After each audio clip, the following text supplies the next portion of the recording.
Todos pensamos cosas distintas, todos en general podemos decir que pensamos muchas cosas. Eh, Pensamos, por ejemplo, las cosas que hacemos, pensamos en las cosas que hemos hecho, pensamos en lo que en un futuro, por ejemplo, haremos. Pensamos cosas diversas, tenemos incluso llegan ideas a nuestra cabeza, pues de modo que nuestro pensamiento está constantemente trabajando, está constantemente ejerciéndose. Pero ahora que nos acercamos a este pasaje, específicamente a este versículo, he de decir que nos vamos a concentrar de modo específico, no en pensamientos específicos, sino de manera muy particular nos vamos a concentrar en lo que es la base y la responsabilidad del pensar. Ya lo iremos ampliando, ya veremos cómo será esto, pero hay que aclarar con ello que este versículo, pues leído de manera sencilla en un acercamiento general, de pronto podría ser, por ejemplo, reducido, como dice que engaño hay en el corazón de los que piensan mal. Entonces, de pronto alguien podría pensar, pues se refiere a alguien que quiere hacer algún fraude, que está pensando en un fraude, a alguien que está pensando en robar, ¿no? Por ejemplo, eh, pero de forma esencial, este versículo no se refiere a eso, es decir, no está hablando aquí, no se está dirigiendo a pensamientos particulares, no se está dirigiendo a pensamientos específicos, sino a lo que esencialmente es el punto de partida de nuestro pensar. ¿Cuál es el punto de partida de nuestro pensamiento? ¿Sobre qué base pensamos? Entonces, por eso el título es así, según se piense. Ajá. Es como decir, según pensamos, ajá, pero eh, tiene el sentido de que nosotros, dependiendo de lo que tenemos dentro, de eso, de eso depende nuestra manera de pensar. A eso se refiere este título, según se piense. Y es el sermón número 28 del capítulo 12 de Proverbios, la base bíblica, Proverbios 12:20.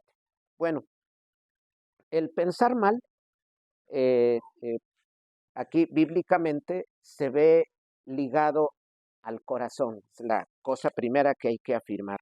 El acto de pensar mal, este pensar mal aquí en mi bosquejo lo pongo entre comillas, tomando las palabras del versículo, el acto de pensar mal, ¿sí? El pensar mal se ve ligado específicamente a lo que hay en el corazón, ¿sí? Por eso decía, no va a hablar el versículo y no nos vamos en sí a concentrar en pensamientos particulares, sino específicamente cómo es que el corazón y especialmente lo que tenemos en el corazón dirige lo que pensamos. Por eso decía, ya vimos que no se refiere el versículo a pensamientos variados malos.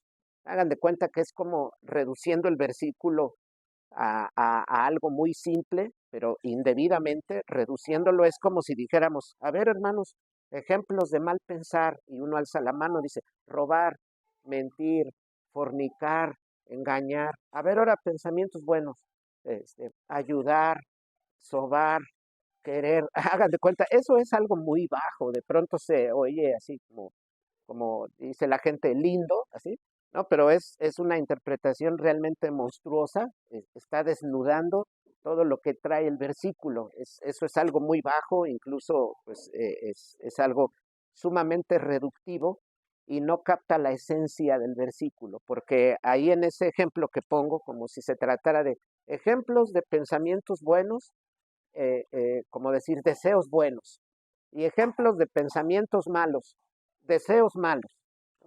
Entonces, eso es reducir y quitarle a la escritura el impacto que ella tiene en nuestras vidas, específicamente en nuestro corazón. Por eso aclaro que de pronto una lectura así es sencilla, es engañosa si no se tiene en cuenta la profundidad de la escritura, porque como lo hemos visto en otros versículos, la escritura se dirige a lo profundo de nuestra vida.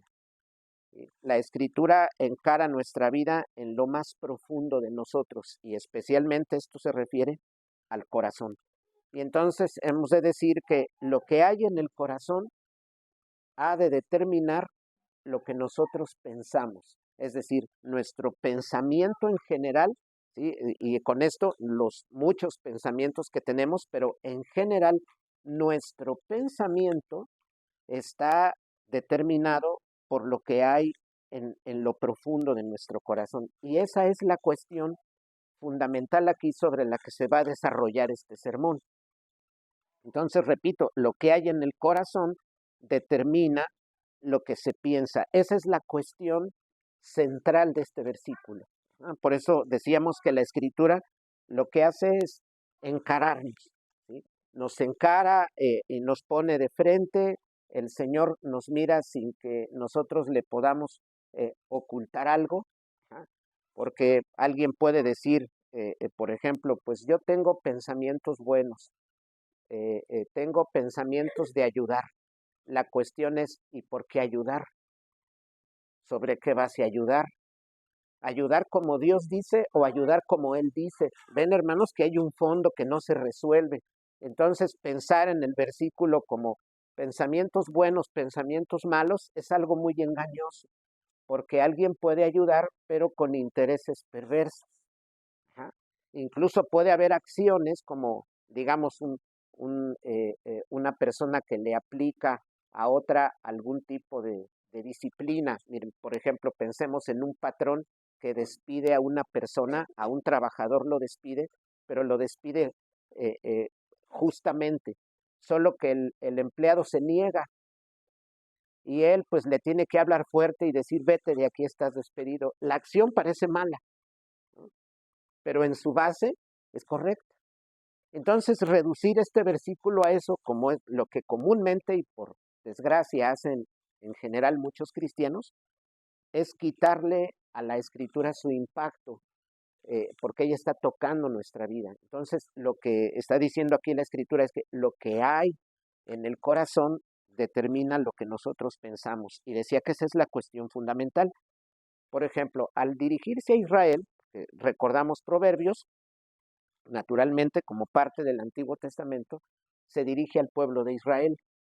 Y Dios, al dirigirse a Israel, entendemos nosotros que el israelita se mira en una disyuntiva, ¿ah? Se mira en esas dos alternativas que tiene. ¿Sí? ¿Tomo la ley o desprecio la ley? Esos son los dos caminos que tiene el israelita, porque recordamos que el israelita en general es alguien llamado al pacto. El israelita es parte precisamente de Israel, e Israel es el pueblo del pacto. Entonces el israelita es aquí encarado, es interpelado, y él tiene que pensar, bueno, pues en mi corazón está la ley o no está la ley. Es la cuestión vital ahí, en el corazón. Al hablar este pasaje al israelita, pues entendemos que el israelita debe pensar, bueno, pues, ¿qué es lo que hay en mi corazón? Porque dependiendo de lo que haya en mi corazón, mi pensamiento va a trabajar. Lo que yo piense, todo cuanto yo piense, se va a desarrollar y se va a dar sobre la base de lo que haya en mi corazón. Entonces, bueno, sobre eso es si la ley está o no en el corazón. Y de esto hay que decir que eh, esto es vital para entender estas palabras del versículo. Y de modo que ya, como he dicho ahorita en anteriores ocasiones, en este sermón, no se reduzcan estas palabras a pensamientos particulares o a actos particulares. Vamos ahorita a tocar algunos ejemplos de pensamientos particulares, pero eso no se puede entender si previamente no hemos considerado que la escritura, que Dios está hablando en los proverbios a nuestro corazón. En toda la escritura habla a nuestro corazón. Y cuando da estas palabras el versículo, se está refiriendo a esta cuestión: ¿está en mí la ley o no? En este caso, un israelita del Antiguo Testamento. ¿Está en mi corazón la ley o no? Si en mi corazón está la ley, mi vida va a funcionar de una manera. Si en mi corazón no está la ley, o sea, bien está tal vez, pero no amo la ley, la cuestión es amar a Dios, amar su ley. Si yo no amo su ley, si no la tengo en mi corazón puesta, entonces mi vida, por tanto, va a funcionar de otra manera, y por ello mi pensamiento va a funcionar de otra manera, de una manera errada, es lo que vamos a desarrollar. Y entonces, sobre esta base, recordamos, la ley tiene un resumen, lo hemos dicho una y otra vez porque es lo que está en la escritura, y el mismo Señor, ilustrando a los doctores de la ley en su época, pues hablaba en general al pueblo, y decía, entre otras cosas, que la ley se resume en amar a Dios y al prójimo como nos amamos cada uno a nosotros. Entonces, la ley tiene un corazón, digamos que la ley tiene un resumen, la ley tiene un centro. Pero aunado a esto, la ley, aunado al resumen que tiene la ley, o el corazón, todo ese cuerpo de leyes que dio Moisés, sabemos que tiene un corazón o un resumen, y eso es amar a Dios y al prójimo. Es lo que llamamos el mandato central del amor, amar a Dios y a nuestro prójimo. Pero con ello vemos que la ley da norma para la vida total, da norma para la vida total, es decir, en cuanto a un israelita, no hay fase de su vida en la que Dios no haya dado ordenanza. Es decir, para toda fase de su vida, Dios dio ordenanza a Israel. Un israelita podía decir, a ver, en cuestiones de trabajo, la ley norma. Para cuestiones de relaciones sociales y amistades, la ley norma. Para cuestiones, por ejemplo, de adoración, sacrificio, ofrenda, pues la ley norma. Para cuestiones, por ejemplo, incluso de salud, de alimentación, de, por ejemplo, viajar, la ley tiene norma. Si un israelita dice para la vida, digamos, ornamental, el acto de vestirse, la ley tiene una norma. Nosotros sabemos, nada escapa de la ley. Un israelita está totalmente cubierto. Un israelita no puede pensar, bueno, hay cosas que Dios no ha normado y aquí somos libres. Eso no le pasa a un israelita. Dice, pues nuestra vida toda está normada. Si atendemos a lo que Dios dice en su ley, podremos caminar debidamente. Si no atendemos a lo que dice su ley, nos vamos a encontrar con muchos problemas. Ya ven que la ley habla hasta de casos particulares que hemos tratado en otros sermones, que alguien, por ejemplo, abre algún hoyo en el suelo, en la tierra, dice, y no lo tapa. Pues viene alguien con un animal, el animal cae, entonces el que no tapó el hoyo tiene que pagar. Se hace responsable de eso, por ejemplo. Entonces, nada hay que escape en cuanto a la vida de un israelita, nada escapa de lo que norma la ley. Todo absolutamente está cubierto. Por eso decía que la ley tiene una norma para la vida total. Para el israelita, por ejemplo, en su vida total, en todas las facetas de su vida. Entonces, sobre esta base, decimos, ya habiendo considerado, la ley tiene un resumen central, la ley tiene un corazón, así como nosotros somos corazón, la ley tiene un corazón, la ley tiene una centralidad, que es amar a Dios y al prójimo. Entonces, en función de eso es que se dan todas las ordenanzas de la ley. De ahí que un israelita que vive conforme a la ley, si todo Israel vive conforme a la ley, el pueblo tiene paz. Tiene paz con Dios y tiene paz uno con el otro, andando en la ley. ¿Por qué? Porque el resumen, la centralidad de la ley es amar a Dios y al prójimo como a uno mismo.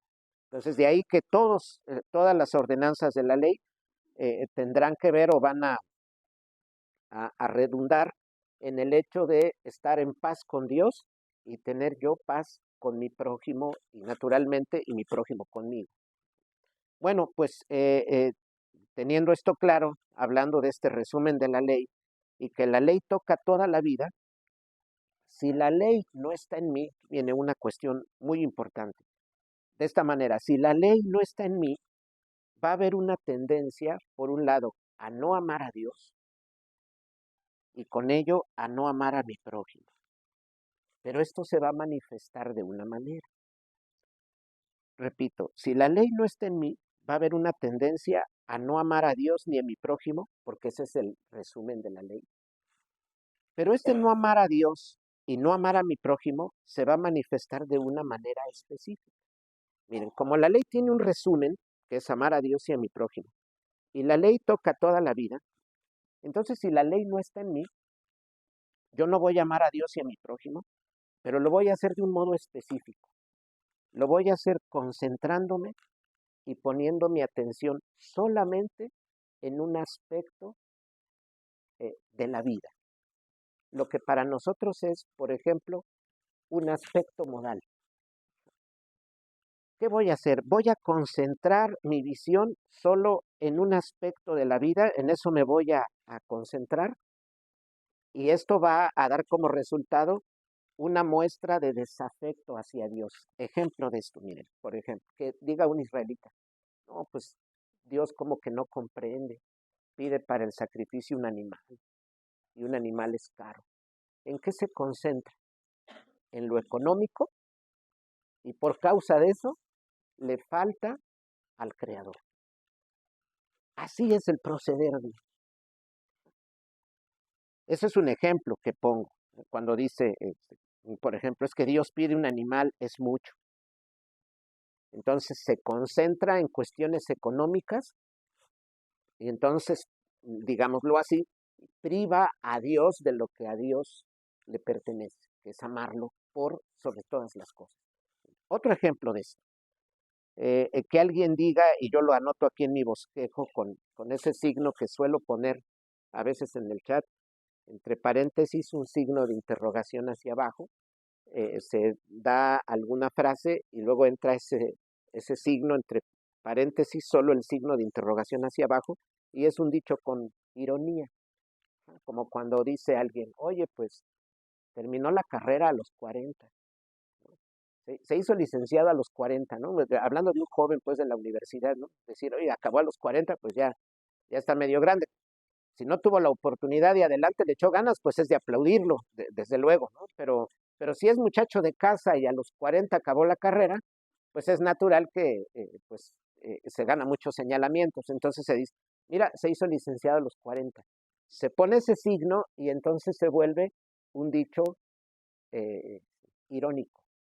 Y ese dicho, ese signo, lleva a cambiar de tono. No es lo mismo decir, mira, se hizo licenciado a los 40. Eso se entiende que se está hablando en serio, sin reprobar a alguien, mira, ya grande, no tuvo oportunidad de joven de estudiar, pero ya grande, casado, pudo hacer una carrera, mira, a los 40 se licenció. Ah, bueno, es un dicho serio, pero no es lo mismo cuando hablamos así, mira, a los 40 se hizo licenciado. Ven, hermanos, la ironía. Creo que todos entendemos, al menos los grandes, los niños, ¿no? ¿Verdad? Pero entendemos la ironía del dicho. Oye, que eh, sí, o como cuando entre mujeres, mira ella que a las 5 tiene la comida, ya 5 de la tarde, eso ya es casi cena, ¿no? Bueno, es un decir, ¿no? Para la gente muy mayor, ¿no? Entonces, bueno, entonces aquí pongo un dicho así, miren, debo ayudar al prójimo, y pongo el signo. ¿Qué diría un israelita? Oye, mujer, pues que hay que ayudar al prójimo. Lo mismo, está anteponiendo algo, se ha concentrado bien en su economía, en su tiempo, en sus propios intereses, y entonces no rinde a su prójimo lo que debe, que es amar al prójimo como a él mismo. Entonces, repito, puede ser que esté concentrado el israelita en cuestiones económicas, de tiempo o algo más sobre su prójimo.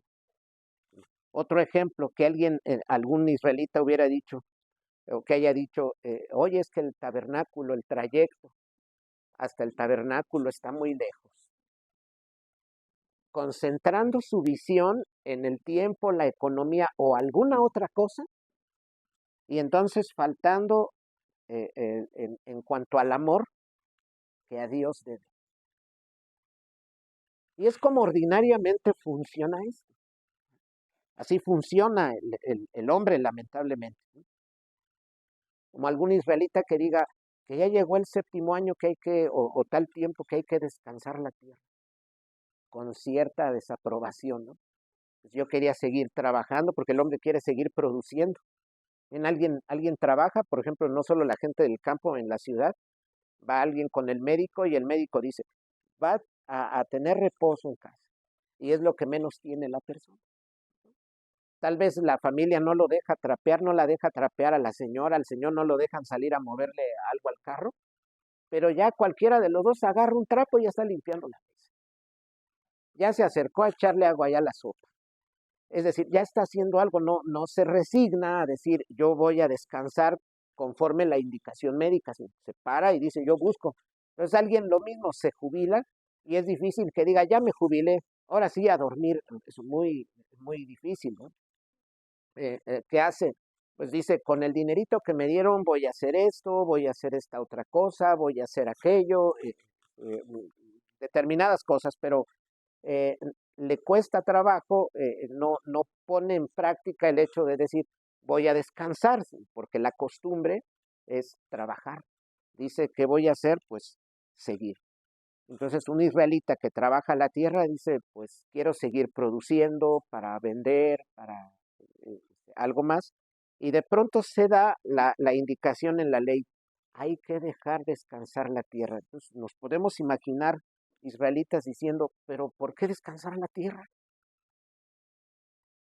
Concentrada tal vez, o concentrando ese israelita su visión posiblemente en el asunto económico y diciendo, me estoy perdiendo de ganancia, perderé ganancias si dejo descansar la tierra un año. De pronto, miren, cuando somos muy jóvenes, 13 años, el mandamiento, dejarás descansar la tierra, un joven, qué bonito. Pues sí, porque quiere dormir. Pero una persona ya mayor dice, dejarás descansar la tierra un año. ¿Y qué voy a hacer en ese año? Imagínense, hermanos, ya cuando se tienen hijos y familia y se mantiene, se dice, ¿cómo le harían los israelitas? Un año, descansar la tierra sin producir un año, en un mes, un año.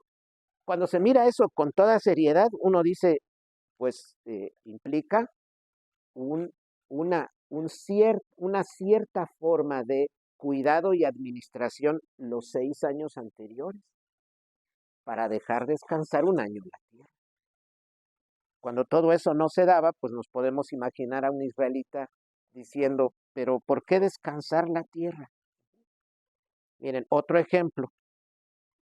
Si la vista está concentrada, si el corazón está concentrado, por ejemplo, en cuestiones éticas de amor, se puede ver, por ejemplo, algo como la corrección de los hijos.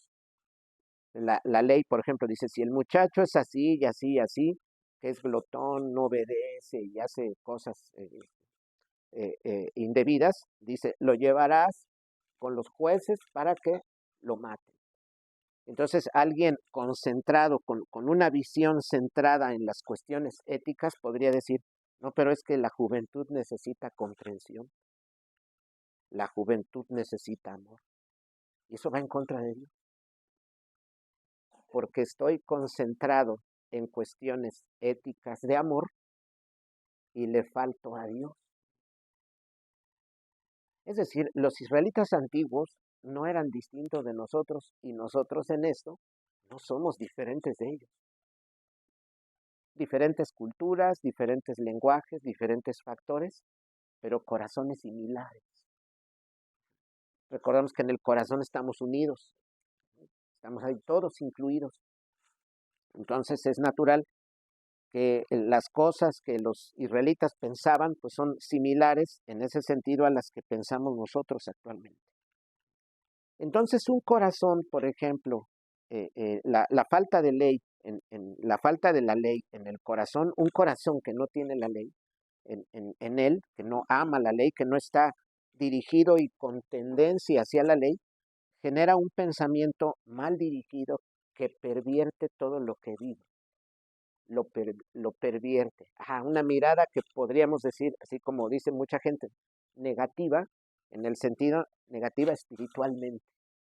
Pervierte todo lo que está alrededor porque no está su corazón dirigido hacia la ley, naturalmente hacia el asunto central de esa ley, que es el resumen, pero también hacia la totalidad de la ley.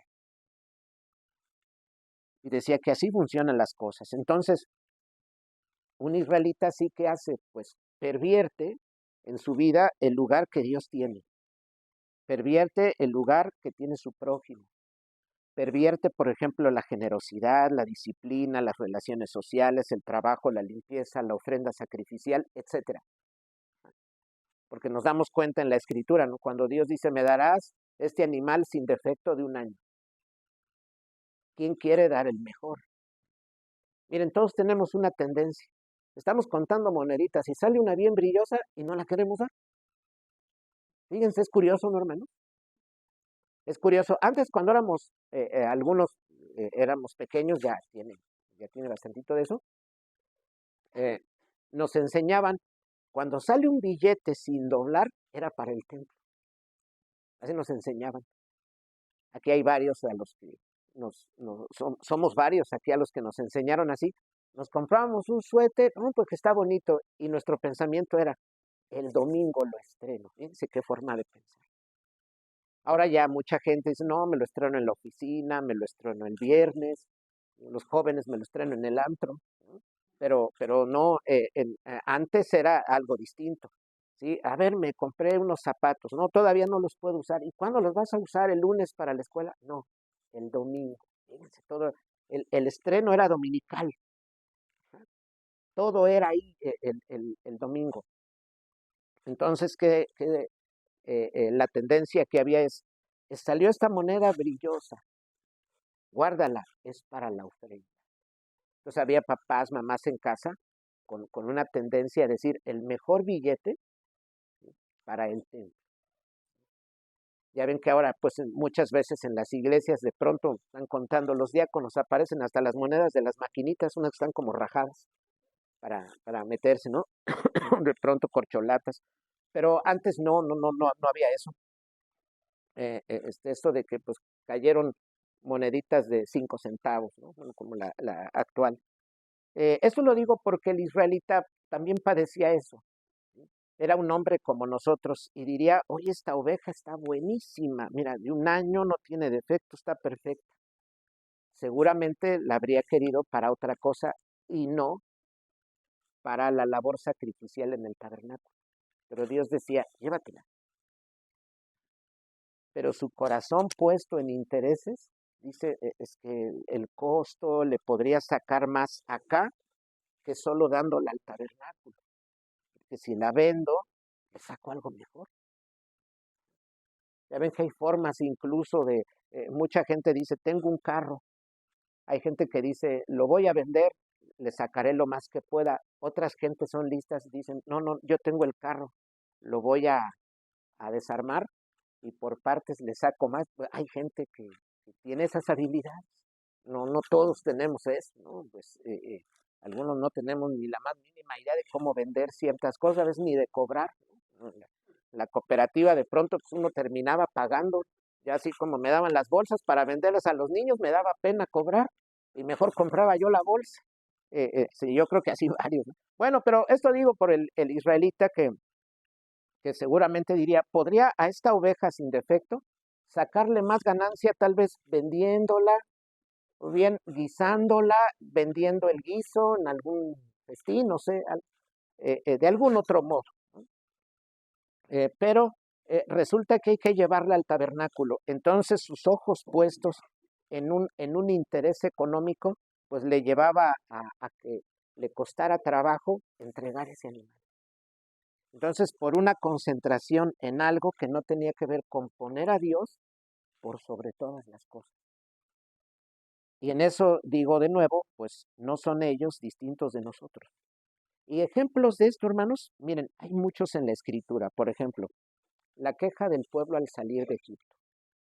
Miren, sale el pueblo y dice, nos sacaste acá para morir de hambre. Miren lo que piensa el pueblo, es muy interesante. Y de esto deben aprender, creo yo, muchas personas que gobiernan países, que dirigen países.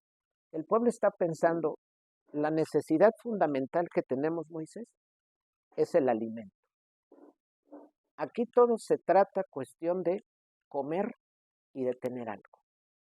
No nos interesa el asunto de a quién vamos a adorar, no nos interesa ahora la dirección de nuestra vida, incluso en un punto no nos viene interesando ahorita el lugar al que vamos a llegar a establecernos, nos interesa tener ahora la satisfacción de las necesidades fundamentales, entre ellas la primera, la comida.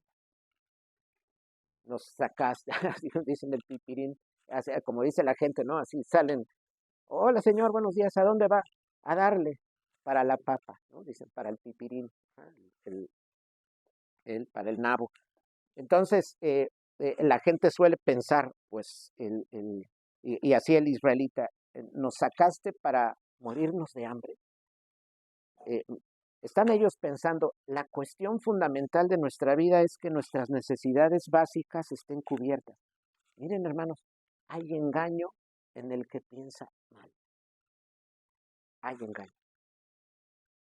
El ser humano no solo necesita comida. Lo que Dios estaba haciendo al sacar a Israel de su pueblo no era un asunto solo de, mira, únicamente dejarás de ser esclavo y ya tendrás tú tu comida por ti. No es esa la cuestión. Tiene que ver con que su pueblo coma desde luego. Pero reducirlo a eso, pues es algo grotesco, simplemente. Entonces, cuando los israelitas piensan, salimos y pues mira la comida, lo fundamental no lo tenemos, es como Dios mirarse golpeándose él mismo, ¿no? Así, no entiendo este pueblo. Lo he sacado para salvarlo, para hacerlo un pueblo digno entre las naciones que adore mi nombre, para darle una visión en él, poder depositar todas las enseñanzas que el mundo ha desechado, que el hombre caído ha desechado. A mi pueblo lo quiero engrandecer para que me sirva y viva bien. Y el pueblo solo pensando, pues lo que necesitamos es comida. Fíjense la reducción que hay. Son ejemplos que están en la misma escritura. El caso mismo, por ejemplo, de la queja de la familia de Coré. Oye, pues tú no eres bueno dirigiendo nosotros. Concentraron su visión en una cosa particular y ya de pronto no querían a Moisés al frente y Dios allí pues tuvo que actuar. Así como cuando el pueblo se quejó, Dios actuó con mucha dureza. Cuando la familia de Coré también se quejó de Moisés, Dios también actuó con mucha dureza. Y así lo hizo. Lo mismo miramos, no solo en esos tiempos de Moisés, mucho más adelante, en los días de Josué y más especialmente en los tiempos de los jueces. Vemos al pueblo haciendo lo que quiere, cada uno pensando, no, pues creo que la vida debe ser de esta forma. No, creo que las cosas son así. No, a ver, yo creo, pues como somos del pueblo, tengo conocimiento, tengo experiencia, yo creo que esto es así. Y de pronto alguien, incluso conociendo la palabra, se hace él su propio consejero. Como no consulta, ya no consulta. Pues yo creo que es así, porque yo pues tengo experiencia, tengo años, tengo esto, he visto esto, yo creo que es así. Y en muchos casos lo que hace no es lo correcto, no glorifica a Dios, porque muy seguramente su corazón se dirige a una parte solo de la realidad y sobre esa actúa. Entonces, sobre esa base, vemos no solo el proceder en los días de los jueces, también en el tiempo de los mismos reyes, pues muchos reyes que pensaron que yo tengo autoridad, yo puedo ejercer sacrificio. Pues yo soy un rey, tengo autoridad de Dios, esa tentación recordamos que la tuvo Saúl, por ejemplo, pues yo puedo ejercer labores sacerdotales, pues soy el rey, Dios me ha ungido, eso ya más adelante un rey posterior, entre otros que lo hicieron, pero entre ellos, por ejemplo, Manasés, pues yo también puedo ofrecer incienso. Y entonces se metió una idea en su cabeza, y tal vez se concentraron en algo muy particular, por ejemplo, en una cuestión jurídica, pues yo soy rey, tengo autoridad, pues bueno, bien puedo yo ofrecer sacrificio, ¿qué más problema, qué mayor problema puede haber en ello? ¿Qué objeción tendría Dios de yo hacer esto si soy el ungido de Jehová? Pero es porque no está todo el consejo de la ley en el corazón de ellos que actuaron así y Dios entonces duramente se dirigió para tratar. Muy duramente lo hizo. Es así. Bueno, sobre esta base pongo estos ejemplos para que veamos cuando la ley no está en el corazón del israelita, mira la realidad de manera distorsionada. Ahora, ahí hablamos del israelita, pero ¿qué con nosotros? Ahora, en cuanto a nosotros, hay que decir, sucede una cuestión similar. Si la ley no está en nuestro corazón, vamos a mirar también de manera distorsionada. Solamente que nosotros hay una diferencia fundamental, hermanos. No solo tenemos el Antiguo Testamento, tenemos también el Nuevo Testamento, tenemos la revelación completa. Para nosotros la cuestión es peor aún porque el Hijo ya ha venido y pagó. Entonces nosotros somos más responsables todavía. Si Dios ha de llamar con dureza a alguien del tiempo del Antiguo Testamento, pues seguramente lo hará con más dureza, dirigiéndose a nosotros, porque pues va a decir el Señor, tú ya conociste a mi Hijo, tú ya tienes la revelación completa, sabes todo lo que Él pagó por ti.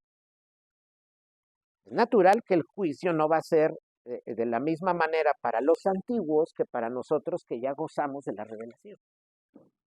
la revelación completa y de la venida del Mesías. No es la misma cosa. Pero por eso decía que en nosotros el mensaje va aún más allá porque ya tenemos la compleción, es decir, lo completo de la escritura, la revelación. Ahora entendemos nosotros, miren, la escritura tiene un centro, toda ella, que es lo que denominamos el motivo religioso. La escritura tiene un asiento central, un corazón, que es la creación, la caída y la redención en Jesucristo. Esa es la centralidad de la escritura. Se tiene su mensaje central, que es el de la creación, hecha por Dios, la caída, algo procedente del hombre, y la redención en Jesucristo. Si un cristiano de hoy, por ejemplo, no entiende la creación caída como toda redimida, completa ella redimida, entonces va a mirar lo mismo, desde un modo de la realidad al que él va a engrandecer. Él va a engrandecer un modo de la realidad. Puede ser un creyente de años, fiel al Señor, no está libre ningún creyente. Eh, Solo de esto libre Cristo, que vino como hombre, él no tuvo pecado, nosotros sí. Entonces, un creyente hoy, al no entender en su corazón la creación caída como redimida toda, él va a mirar desde un modo de la realidad, un modo al cual él va a engrandecer, porque su corazón se ha dirigido hacia ese modo particular. Ejemplo de esto ahora. Hay casos de creyentes que, por ejemplo, este es un ejemplo, eh, recargan su corazón en algún aspecto modal. Digamos, por ejemplo, el biótico. Lo engrandecen, lo elevan, lo engrandecen de tal forma que lo consideran el más importante y desprecian el resto de la creación redimida. Efectos de esto, por ejemplo, digamos, algo como llega una enfermedad y la persona únicamente busca las razones de esa enfermedad en cuestiones bióticas y no ve el trato de Dios general en su vida. Ahí está una muestra clara de esto. Entonces, mi mirada dirigida a lo biótico, pienso, a ver, pues me llegó esta enfermedad. Ah, pues es porque no comí esto, por esto, voy con el médico y todo es cuestión de una resolución médica. Para descifrar la cuestión más profunda de por qué tengo esta enfermedad puede ser desde lo menor, un salpullido, una gripe, por ejemplo, hasta una enfermedad grave, un cáncer o alguna cosa así, alguna cosa grave, alguna enfermedad, cualquier enfermedad grave. Entonces, desde la menor hasta la mayor. Eh, Veo esta enfermedad y digo, a ver, para descifrar la cuestión última, la cuestión esencial de por qué tengo esta enfermedad, lo voy a resolver médicamente. Que el médico me diga qué me debo tomar, qué debo comer, qué no debo comer, qué estudios me debo hacer. Y entonces aquí voy a tener el panorama completo de lo que esa enfermedad significa en mi vida. ¿Se imaginan, hermanos, el grado de desobediencia tan tremendo? La misma escritura habla del rey Asa, enfermó de los pies, ¿y qué dice la escritura? Pero inmediatamente el salto dice, y el rey se puso enfermo de los pies. ¿Recordamos, hermanos? ¿Alguien recuerda qué dice la escritura seguido de ello? Dice, y en lugar de consultar a Jehová, dice, consultó a los médicos. ¿Se acuerdan? Cosa tremenda. ¿Sí? Porque alguien podría decir, bueno, enfermaste, pues para eso hay médicos. Alguien piensa que así es algo lógico. Oye, pues estás enfermo, ve con el médico. ¿Para qué vas a preguntar a...? Eso es que mi corazón está muy recargado en ese aspecto y me importa mucho. Entonces creo que incluso mi vida va a durar más por mi alimentación. No, es que mira, yo quiero durar más años. Pero ¿y cómo vas a hacer para durar más años? Cuidando. No como azúcar, no como harinas. Qué ignorancia y qué desobediencia a Dios tan baja, ¿sí? Tan baja. Porque la escritura, miren, entre otras cosas, ese pasaje no es una competencia con la medicina, pero ¿qué tiene que hacer un jovencito para tener larga vida? Aquí lo saben los jóvenes. ¿Qué tienen que hacer para vivir larga vida? Lo saben los niños. Obedecer a sus papás. Obedece, como decía el patito Juan, obedece a tu papá, obedece a tu mamá. Y el Señor, larga vida te dará. Está citando la escritura. Quiero tener larga vida, pues debo obedecer. Es tan sencillo. No, pero mucha gente, muchos cristianos, no, larga vida, no, yo por eso me alimento muy bien. Oye, pero mira, toma esto y este postre, no, está muy azucarado.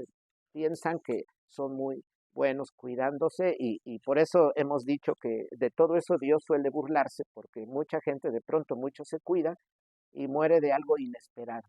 Le dañó algo y resulta que mucho se cuida y de eso muere. Porque Dios está diciendo, no, es que no vas por buen camino.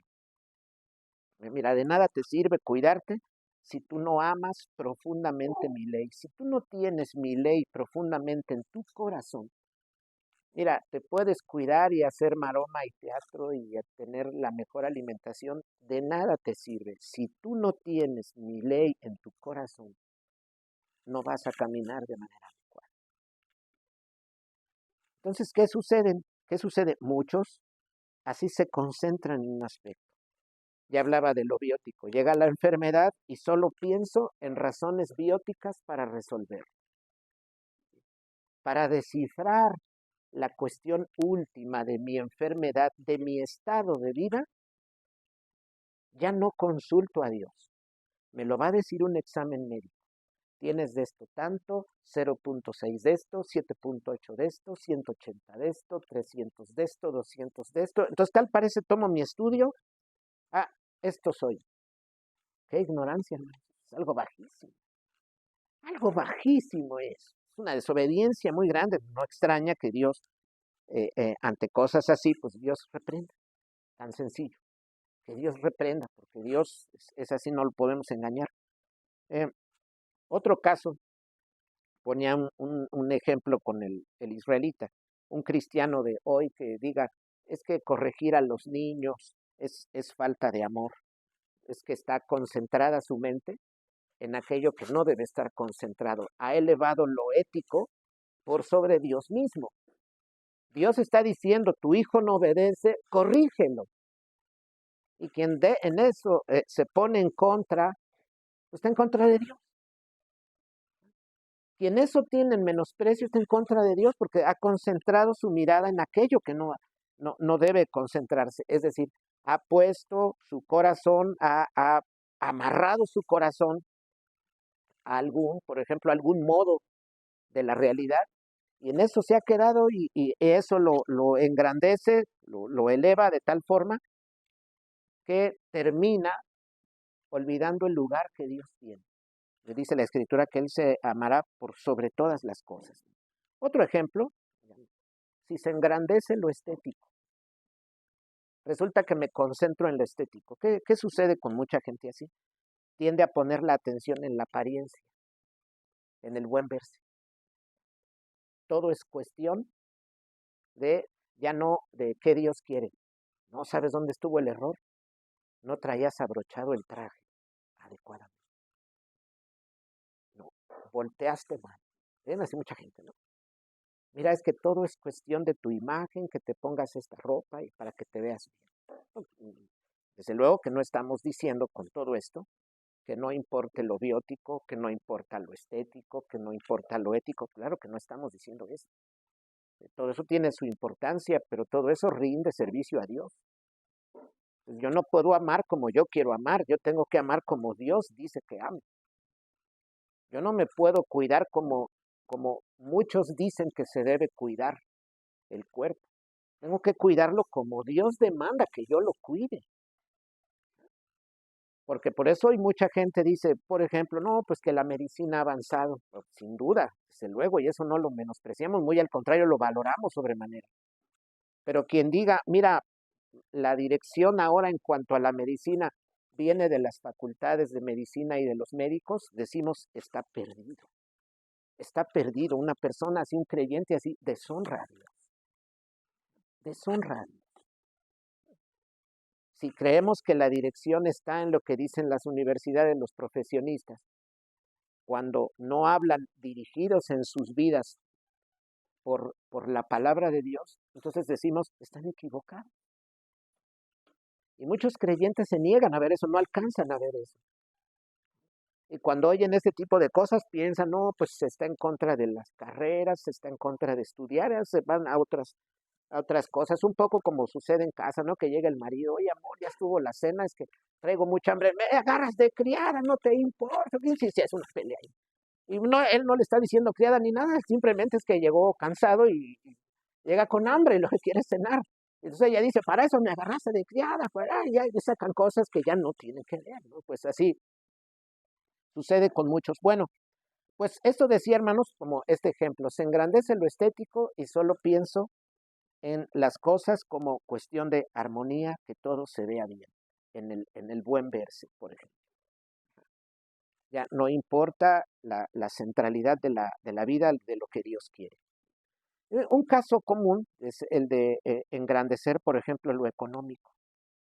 Es como cuando algún hombre dice, es que la familia es una carga. No, la familia, no, los hijos no son una carga, pues según la escritura, los hijos son herencia. Y una herencia, pues nadie, que alguien le digan aquí, oye, ¿qué crees que te están buscando? Tu papá que falleció, que dejó unos terrenitos, pero que hay testamento, que vayas. ¿Quién dice, yo no voy? No, a mí me dijeron, yo también voy. Ajá, ¿sí? Oye, pero que te dejaron que una parcelita, pues chiquita, pero pues yo voy también. Y yo creo que cualquiera de nosotros, pues si le dejan algo, va, ¿no? Necesitaremos estar mal, un mal pensamiento, muy mal dirigido para decir yo no quiero eso, ¿no? Pero si es un testamento, si es algo heredado, pues pensamos la herencia lo que hace es enriquecerme. Pero en un pensamiento mal dirigido, se suele pensar, por ejemplo, en la familia como una carga, ¿no? Pues que muchos hijos es una carga. Ya ven la forma en que el mundo tiene, ¿no? Otro hijo más. Ya las muchachas van, por ejemplo, a las hermanas aquí, pues varias tienen 4. ¿Sí? Se produce para el reino, claro, con una responsabilidad, ¿no? Pero van a aliviarse y inmediatamente las regañan. Es el primero, no, el cuarto. ¿Qué? Parece que se reúnen todos en concilio Sanedrín para reprobarlas ahí, ¿no? Ajá. Casi ya, digo yo, salen quieren salir de ahí corriendo y casi las enfermeras y ellos con una resoltera le avientan el diuque que le entre ahí, ¿no? Ajá, sí, ya se fue, pero que no nos trae otro, ¿no? Bueno, así está la cuestión en el mundo, se mira de forma distinta. Pero esto decía porque puede haber mucha gente, un mismo creyente que diga, pues es que esto es una carga, ¿sí? Como la visión que mucha gente tiene, no, es que en las iglesias piden dinero haciendo referencia, por ejemplo, al diezmo, y lo miran como un asunto de, oye, allí te piden, como un asunto de, como que allí vas con tu cuota, como que allí vas y le tienes que entrar. Entonces se desfigura la naturaleza de lo que aparece en la escritura y se interpreta completamente de otra manera. ¿Por qué? Pues porque el corazón se afianza de algo que no es Dios, no tiene que ver con la ley, sino con algún aspecto. De allí se amarra y en función de eso piensa y distorsiona la realidad. Pero también debo decir, hermanos, aquí, aún avanzando en esto, una visión así distorsionada no solo afecta a la vida común. Miren, es muy interesante. También afecta incluso, por ejemplo, a cuestiones académicas. Y aquí debo citar unos cuantos ejemplos. Miren, una visión anclada en lo económico, de eso no está libre un creyente, también al creyente aplica. Si tiene su visión anclada en lo económico, incluso es tentado a ver el desarrollo de toda la historia del mundo, lo puede ver como una lucha de clases. O sea, me pueden preguntar, si yo fuera ese creyente que tiene el corazón, ha tomado lo económico como lo más importante, lo ha engrandecido y me dicen, ¿y para ti qué es toda la historia? Pues para mí toda la historia se resume en una lucha de los que tienen contra los que no tienen. Y reduzco toda la realidad de lo sucedido a cuestiones económicas. Eso es aberrante. Y el gran problema es que eso es lo que llega a las facultades universitarias. Eso es lo que se enseña en las universidades. Y mucha gente dice, no, te quieres ir a preparar a las universidades. Que repito, no estamos en contra del mundo universitario. Tenemos jóvenes aquí graduados de nuestro colegio y están en las universidades y para nada, en ningún momento les dijimos, no, no vayas. En ningún momento ninguno recibió ese consejo. Tal vez algún consejo, mira, tal carrera no te conviene, es mejor esta, ¿no? Pero eso es diferente, eso en todas las casas se dice, ¿no? En que en una casa el muchacho dice, quiero ser filósofo, parece que introduce un problema en la casa, dicen, ¿de qué vas a vivir? Eh, Tú estudia esta otra carrera que te puede dejar más, ¿no? Pero bueno, aquí a ninguno se le ha detenido. No, mira, no vayas porque solo debemos estar aquí, no debes prepararte porque allá son paganos. No, eso no les decimos. Claro que les damos guía para que lo que vayan a aprender allá lo examinen y lo bueno lo retengan, porque esa es una ordenanza del apóstol San Pablo para nosotros, pero nunca les hemos desanimado a entrar. Pero esto que digo eh, es así. Hombres en la historia han visto las cosas de un modo particular. Miren, por ejemplo, hombres en la historia se concentraron en lo lógico y dijeron, la lógica, el razonamiento es lo más elevado. E incluso creyentes pensaron eso. Y algunos llegaron a decir, la razón es el criterio último para saber el bien y el mal. Y hace unos 250 años, más o menos, se hizo eso. Y es lo que hoy conocemos como la ilustración. Se concentraron en un aspecto de la realidad y lo elevaron por sobre Dios. A Dios le quitaron el hecho de decirnos esto es el bien y esto es el mal. Y dijeron, ahora el hombre mismo con su propio razonamiento lo puede determinar. Miren, afectó cuestiones académicas. Miraron la razón como una autoridad infalible. Nosotros, por ejemplo, aquí hemos estudiado a los teólogos liberales. Los teólogos liberales, por ejemplo, de los siglos XVIII, XIX, ¿qué hicieron? Pues vamos a leer la escritura, pero lo vamos a hacer en función del buen razonamiento. y vamos a derivar de la escritura, vamos a extraer una religión razonable, un cristianismo razonable. ¿Y eso qué implicó? Una visión de los evangelios sin milagros, una fe totalmente razonable.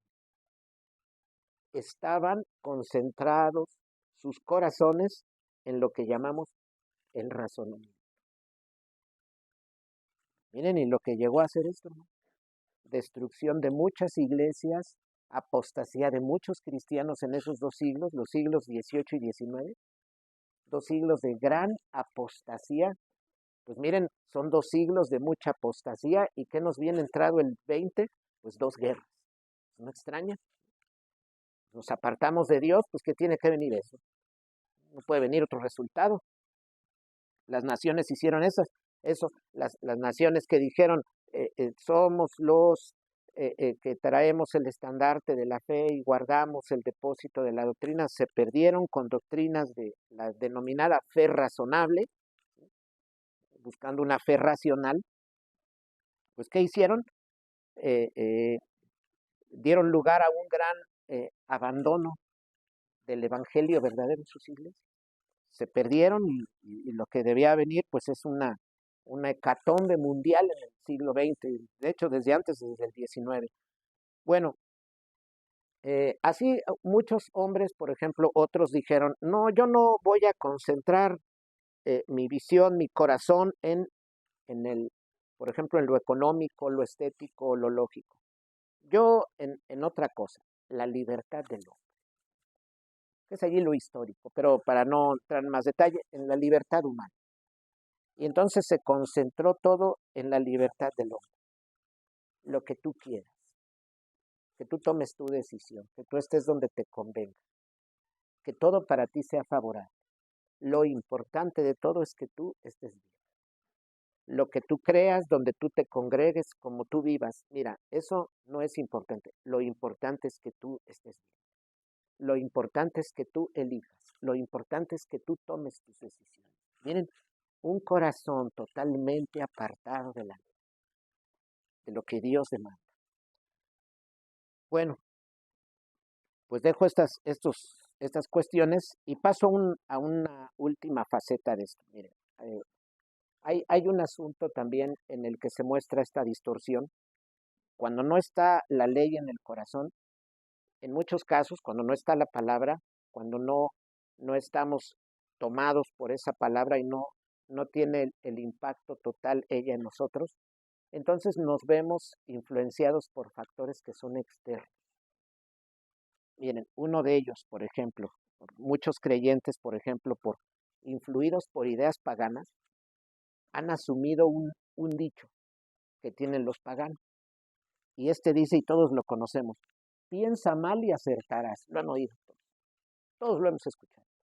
Fíjense, del mundo nos viene eso es una influencia externa. La escritura, miren lo que está diciendo, que el que piensa bien tiene alegría. Con todo esto que hemos descrito atrás, ¿qué alegría puede haber en un israelita que dice, a Dios hay que darle esta oveja? Es la más buena. ¿Qué alegría puede tener un israelita así? Hombre, eso lo lleva a una tristeza, una amargura profunda. Mirar yo como economista y decir, la historia del mundo es una lucha de clases y a un sector se le ha oprimido, al proletariado, y los ricos oprimen. Hermanos, eso no trae alegría. Esas son visiones que generan mucho rencor y mucha amargura en el corazón. Alguien que diga, no, es que pegarle a los niños, pues, es que esto es atropello, es falta de amor. Alguien así no tiene alegría. Por eso en el que piensa mal hay engaño. Contrario, el que piensa bien, dice la Escritura, tiene alegría.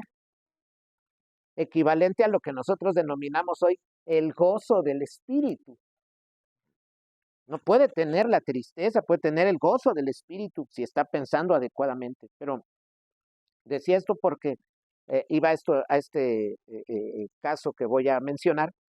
Cuando no está la Escritura en mí, entonces vienen factores externos y, por ejemplo, las ideas de la gente que está afuera dicen, por ejemplo, miren, piensa mal y acertarás. Esto tiene profundidad, hermanos, no vamos a detallar muchas cosas, pero hablaremos algunas. Miren, cuando algún creyente adopta esas ideas, piensa mal y acertarás, y él las toma como creyente, sufre una distorsión mental muy grave, no mental a que quede loco, a lo mejor si en una de esas anda quedando mal, ¿verdad? Pero aquí estamos hablando de una distorsión en su mente espiritual. Miren el desarrollo que va a haber. Por ejemplo, como la escritura tiene un centro que es la creación, la caída y la redención, en una idea externa que dice piensa mal y acertarás, lo que se está enfatizando no es la redención, ni todo el motivo, creación, caída y redención, sino que se está elevando la caída. Miren, piensa mal y acertarás que trae. No, pues más que la creación, más que la redención, es la caída. Fíjense eso, ¿eh? Es la caída. Entonces tiendo a llevar una vida en la que me voy a dedicar a sospechar. Y para eso tengo que poner todos mis miembros en obra. Ojitos, ayúdenme. Si estoy así, tengo que ver así. Si estoy así, tengo que ver así. Si me sacudo la axila, ya miré para allá qué hay, ¿no? Aquí, estoy mirando aquí, ya los miré. Me sacudo por acá, ya aproveché a mirar. Mira, tengo que poner mis ojitos atrás. Tengo que entrar aquí. ¿Qué están guisando? Está caro. Uy, qué encajosos. Uy, guisando espagueti a la boloñesa. Ay, qué lujo, ¿eh? Esto se debiera gastar este perfume en los pobres, como dijo Judas, ¿no? Eh, se enfatiza la caída, queda fuera la redención, solo se ve una creación caída de la que solo se sospecha. Alguien así, lo que menos tiene es alegría y gozo en su corazón. No puede tener gozo. No tiene alegría. Vive frustrado o vive frustrado. Vive con rencor, vive con amargura. Todo lo que se hace está mal. No, que los hermanos, pues que según se quieren, no sabes, no, es que aquí hay otros intereses. No, es pura amargura. ¿Qué despide el hombre? Así como el que corre, despide sudor, huele a sal o a lo que haya comido, ¿sí? Pues una persona así que despide, pues rencor, amargura, enemistad, separación, odio, todo eso, ¿no? Y eso, más aparte, va a tener eso de paso, como también señalan los proverbios, incluso efectos en su propia salud, porque el corazón triste va pegándole a los huesos también. Bueno, entonces, la centralidad de la escritura es distorsionada, porque elevo la caída. Entonces, los efectos de tal cosa, naturalmente, son el engaño y la amargura. Tengo una visión engañosa de la realidad. Pienso que la vida es de esta manera y no es así. ¿Por qué? Porque tomé algo de fuera. Miren, no puedo ver la creación sin la caída. Y la caída no la puedo entender sin la redención. Nosotros no podemos entender la creación sin la redención. No es posible, es imposible. No podemos entender ni siquiera la redención sin la caída. No se puede. Pero no puedo agarrar uno solo de los tres o solo dos de los tres. Eso no puede. Pues está unido eso. Eso está en el corazón. Algo que proviene de la escritura. Dios lo ha puesto en nuestro corazón. Y entendemos eso los creyentes, la unidad de ese motivo, la creación, la caída y la redención en una unión indisoluble. Entonces, si solo yo soy creyente que me dedico a mirar el mal, estoy perdido. Lo único que va a traer es frustración a mi vida. A vivir con sospecha, con amargura, etc. El pecado entonces no es sin la redención, es la creación, cierto, toda la creación caída, pero redimida. Si no es en función de esos tres, nuestra visión está distorsionada. Y en ese sentido no seríamos diferentes, por ejemplo, de un loco que distorsiona la realidad. Estaríamos muy mal así. Habría distorsión grave, ¿no? Entonces un creyente así, por ejemplo, se concentra en el mal, ¿cierto? Miren, en lo que nos rodea, ¿hay mal? Claro que sí. Somos creados y estamos caídos. ¿Hay mal? Claro que sí. Pero no se nos debe olvidar que también está la redención. Y la explicación sencilla es cualquier iglesia, y la nuestra es un ejemplo. La muestra está aquí. Entre nosotros, ¿qué hacemos? Nos ayudamos, uno de una forma, otro de otra. ¿Hay intereses? Tal vez, pero hemos caminado juntos, como toda iglesia debe tener sus problemas, nosotros mismos los tenemos, y vamos caminando juntos y nos vamos dando cuenta de que hay algo más profundo que nos ha unido, que precisamente tiene que ver con la obra de Jesucristo en nuestra vida. Eso nos ha unido. Y podemos decir, pero es que aquí pues no son familia, pero ¿qué intereses puede haber? Es que estamos en Cristo. Eso solo lo puede explicar la redención. Los que están fuera no lo pueden entender. Los que están fuera, pero es que ¿qué hacen ahí tanto unidos? Que están ahí, hasta alquilan ahí una casa, ¿qué pasa? Que están siempre juntos, como un grupito ahí secreto, que no dejan que sus niños vayan a la escuela pública, los tienen ahí entre ellos. Pero ¿qué pasa? No, es que eso no se puede entender si la redención no ha llegado a nuestra vida. Eso explica por qué puedo tener yo a alguien por más familia que mi familia de apellido.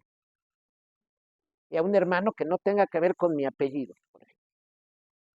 ¿Por qué lo puedo yo tener a él más como familia mía, la familia de la fe, que al que es mi familiar de sangre o decimos de apellido? Eso solo lo puede explicar la redención. Si yo no entiendo la redención, pues solo pienso, quién sabe qué intereses habrá ahí en ese grupo. Eso es diferente. Una visión de sospecha, pero desde luego que no tiene alegría. Entonces, ¿hay pecado? Claro que sí, porque en el mundo hay pecado, pero en el mundo hay redención. La creación fue afectada por la caída, pero también fue tratada por la redención. Entonces, cuando alguien tiene un pensamiento así, ciertamente a veces, miren, a veces verá el mal, no, ya vi esto, está mal acá o está mal aquello. Sí, una visión así, miren, no es diferente de una visión mística. Hagan de cuenta que es como yo me proponga este modelo de decir, a ver, de aquí en adelante lo que voy a hacer es solo sospechar y ver el mal de lo que hace alguien. Y que manden a un joven y me sirva la comida. ¿Por qué me la trajo este joven? Algo quiere, un interés tiene. Fíjense esa forma de vida. Y las hermanas que guisan, ¿por qué guisan? ¿Qué interés tienen? Este hermano vino en la tarde, ¿a qué vino? ¿Por qué? ¿Qué está aquí? ¿Qué está haciendo? Bien, se llama acción de sospecha. Eso no hallo yo por dónde de con la alegría. Eso no tiene ningún camino de alegría. Ajá. Eso lo único que debe traer es amargura y va a destruir ese corazón tarde o temprano. Ese corazón incluso va a terminar apostatando. Lo va a destruir, se lo va a acabar por completo. Si yo me decido pues de aquí en adelante mi vida será para mirar solo el mal, porque piensa mal y acertarás. Entonces no es diferente, hermanos, como de decir, hagan de cuenta que yo tome este arbolito y cada rama, no está dura la rama, pero una hojita, una flor, la comunidad me quiere, no me quiere, me quiere, no me quiere. Yo me pregunto, ¿a dónde va a llegar? No va a llegar a nada. Piensa mal y acertarás. ¿Sí? Es como decir, a ver, estamos aquí, pero yo ya tengo una idea hecha de que aquí, cuidado. A ver, con mi familia extendida, no, con ellos sí, pues es que es la familia. Pero aquí, cuidado. Alguien así debe saber. No puede tener gozo. No puede tener alegría. Y lo más seguro es que como no está experimentando el gozo como fruto del Espíritu, sepa que no es de Cristo. Eso es muy tremendo. No estamos haciendo juicio, ahora que este predicador piensa que ya puede hacer juicio. No, estamos hablando de la Escritura. Alguien que no tiene el gozo del Espíritu, porque recordamos que dice la Escritura que son frutos del Espíritu, Gálatas 5:22, habla de los frutos del Espíritu, gozo, amor, paz, todos esos. Amor, gozo, paz, paciencia y demás. Entre ellos está el gozo. Si yo no tengo el gozo del Espíritu, entonces Yo puedo bien pensar, Señor, ¿cómo estoy delante de ti? No puedo experimentar tu gozo. Miren, el rey después del pecado, una de las cosas que clamaba es, vuélveme el gozo de tu salvación. Mis hermanos del sentir, no siento este gozo, algo está pasando aquí, tiene crisis en su vida. Devuélveme ese gozo, yo quiero volver a sentirlo. Pues un creyente así debe mirarse con peligro. Por eso debe haber una visión adecuada. Es la creación, la caída y la redención. Pero el piensa mal y acertarás no es diferente de la visión que tiene una bruja, un chamán, un adivino. ¿Qué hacen? Mira, tu vecina crees que te está embrujando, pon esta macetita fuera de tu casa con estos, eh, pues no sé, con esta flor, metes esta botella con agua ahí, y matas una ardilla y ahí la clavas de pura cabeza, y pones unas hojas de té de limón alrededor para que se acabe el efecto. Hermanos, eso es místico.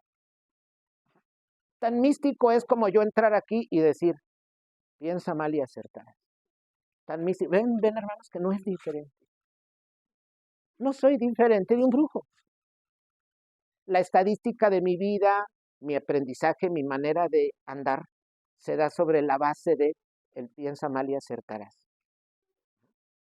¿Sí? Es como vivir mi vida diciendo, para yo evitar todo embrujo, toda mala suerte, voy constantemente a estar consultando a divinos que me lean la mano, que me ayuden a hacer de toda clase de cosas, esos muñequitos que les clavan agujas, para estar luchando contra todos los dichos, ¿cómo llaman? Cuando es un mal augurio, como así como algún mal augurio que la gente da mala, bueno, para luchar contra todas esas palabras que me quieran hechizar o algo así, ¿no?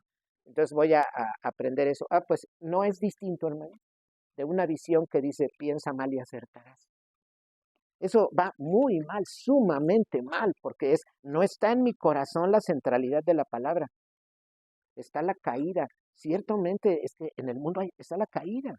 Nuestros hijos están caídos, nosotros estamos caídos, pero los creyentes estamos redimidos. Esa es la cuestión fundamental.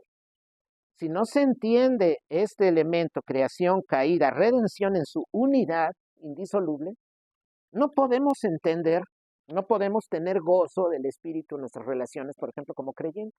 No podemos ver el mundo de manera adecuada, lo vamos a ver de manera distorsionada. Entonces, una visión así es en esencia mística.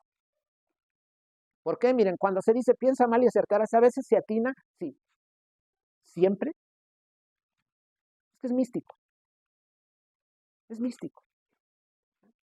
Lo mismo podría yo decir, piensa solo en el bien y acertarás. ¿Le voy a atinar? A veces sí, pero a veces no. Eso no es algo distinto de algo místico. ¿Sí? A veces voy a atinar, pero no voy a tener una confianza de vida dirigida al Señor y su palabra. Voy a tener una confianza de vida dirigida a la suerte. Y entonces ha tomado mi corazón una idea externa a la escritura y produce malestar en mí. Y no puede traer el gozo, no puede traer la alegría de los que piensan el bien. Y pensar el bien, ya lo dije en el principio, no es pensar el bien. A ver, pensamientos del bien. Ayudar, amar, socorrer, dar barato. Así, por ejemplo, ¿no? O sea, decir como, ay, qué linda predicación, oh, qué bonito. Y a lo mejor ahí sí lo miramos y el martes ya tenemos 3 millones de suscriptores, pero estaríamos engañando a la gente. Es mejor tener 20 suscriptores y no engañar a la gente, ¿no? Mejor hablar lo que se debe hablar. ¿No? Pensamientos de mal, robar, matar, adulterar, defraudar, así todo. Sí, eso ciertamente no le agrada a Dios, pero la cuestión fundamental está en el fondo. Lo que hay en el corazón. Si en mi corazón está la ley, la situación es distinta. Y el pensamiento funciona de otra manera. Y recordamos aquí, debo decir, que a los creyentes la Escritura nos dice algo. Tenemos la mente de Cristo. Tenemos la mente de Cristo. Esa es una gran diferencia. Es a lo que no pueden arribar los que no conocen al Señor. El apóstol Pablo dijo así. Y miren, hermanos, que es muy interesante. Luego de paso, se lo dice a los hermanos de Corinto. Uno dice, pero ¿qué iglesia fue a escoger? Se lo hubiera dicho a la iglesia de los Efesios, de los Filipenses, podríamos decir, bueno, pues todavía pasa. Pero hermanos, se lo dijo a los hermanos de Corinto. Es la iglesia que peor figura en el Nuevo Testamento según lo que leemos. Casi ejemplo malo, búscate algo de Corinto, ¿no? ¿Ah? Vemos a alguien mal ahora, el corintio, ¿no? Pues así. Pero el apóstol Pablo está dirigiendo esas palabras a lo que nosotros podríamos considerar sobre una lectura del Nuevo Testamento, la que parecía ser la peor iglesia. Y a ellos dice, nosotros tenemos la mente de Cristo. Y entonces en la mente de Cristo las cosas funcionan de modo distinto. Miramos la creación caída, redimida. Y nos concentramos en toda la ordenanza de Dios en los diferentes aspectos de la vida. Quien así piensa, naturalmente, debe tener alegría. ¿Habrá parte de tristeza? Claro que sí, porque la caída implica tristeza. Pero la redención lo resuelve y la redención implica gozo y alegría. Si no es su visión así de un creyente, solo se puede aplicar a él lo que dice la primera parte. Engaño hay en el corazón de los que piensan el mal. Pero en el caso de que en su corazón ha depositado esa ley, la tiene en su corazón, pero alegría en el de los que piensan el bien. Que el Señor bendiga su palabra.